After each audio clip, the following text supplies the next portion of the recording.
Hi guys, so I will teach you how to Editing. select Search for apps or language content. on Edit your box. talkback. Ipinapakita ang So go to Filipino. settings and select Settings. language on your talkback. Battery. Easy. Access. Dark theme.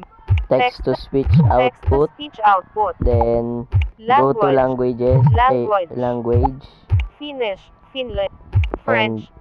select language. German. Gujarati. Hindi. Hungarian. So mamili kayo ng language na gusto nyo. Japanese. Japan. Yan. Swedish. Welsh. United. Vietnamese. Vietnam. Urdu. Ukrainian. Turkish. Thai. Telugu. Tamil. So this is Swahili, how you select language. Sundanese. So Sim. bye guys.